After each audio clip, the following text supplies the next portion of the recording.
Marble city Kishangarh की सियासत में बड़ा उलटफेर। पूर्व बीजेपी नेता शंभू शर्मा ने आरएलपी सुप्रीमो हनुमान बेनीवाल की मौजूदगी में राष्ट्रीय लोकतांत्रिक पार्टी की सदस्यता की ग्रहण। प्रदेश मंत्री रामस्वरूप चौधरी के नेतृत्व में आरएलपी कार्यालय किशनगढ़ में भव्य स्वागत के साथ किया शक्ति प्रदर्शन। प्रेस वार्ता के दौरान शंभू शर्मा ने जनप्रतिनिधियों पर तीखा निशाना साधते हुए कहा कि वे कान में रुई डालकर बैठे हैं और जनता दुखी है।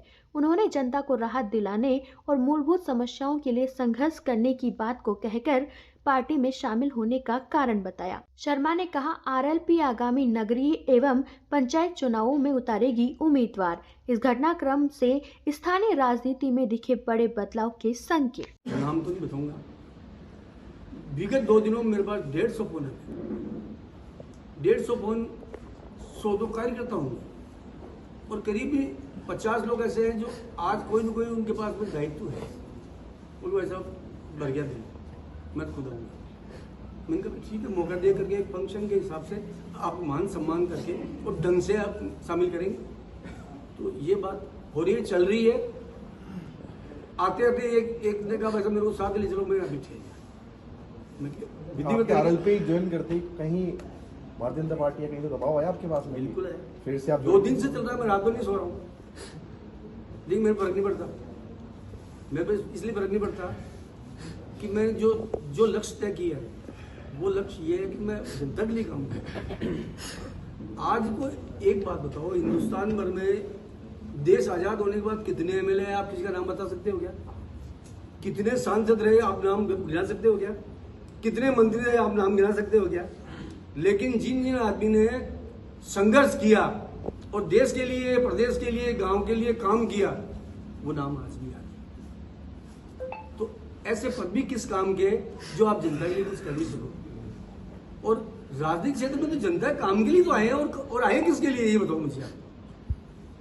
आज भाजपा सबसे बड़ी पार्टी है और आप कहीं ना कहीं नींव के पत्थर भी हैं, तो कितना आपको लगता है नुकसान होगा या क्या रखते हैं? देखो, जब हम 2 पे थे तो 2 से एक समय ऐसा आया कि हम 300 दिन तक पहुंचे। ठीक है, एक समय वो था कांग्रेस के पास 400 सीटें थी और वो आज का है। राजनीति में कोई पता नहीं लगता कौन 400 से 4 पे आ जाए और 4 वाला 400 में चल जाए, कोई पता नहीं लगता। जनता फैसला करती है, जनता ये सोचती है कि ये पार्टी वाकई जनता का काम करेगी। उस समय एक लहर चलती है और वो लहर काम करती है। तो ये निश्चित है, हम जनता का काम करेंगे तो आरएलपी भी बढ़ेगी और धीरे धीरे बढ़ेगी। अब बहुत से लोग कहते हैं आरएलपी छोटी, मैंने कहा पूरे देश में 2 सांसद थे हमारे भारतीय जनता पार्टी के। या तो राजस्थान में 5 सांसद है हमारे, राजस्थान में 1 सांसद है तो सही है। वहां तो पूरे देश में 2 थे, तो 2 से हम 400 पूछे, तो यहाँ भी पूछने में टाइम नहीं लगेगा। आरएलपी ज्वाइन करने के बाद आपके आगामी रूपरेखा क्या रहेगी? किस रणनीति पे आप काम करोगे? चुनाव नजदीक है। देखो, पहले मैं सबसे पहले हमारे राष्ट्रीय अध्यक्ष जी और हनुमान बेनीवाल हैं, उनसे मिलूंगा, उनसे मिलकर सारी बातचीत करूंगा। बातचीत करके पूरे जिले में एक संगठन के रूप में पहले हम स्थापित हो जाए कि हमारा मजबूत संगठन खड़ा हो जाए।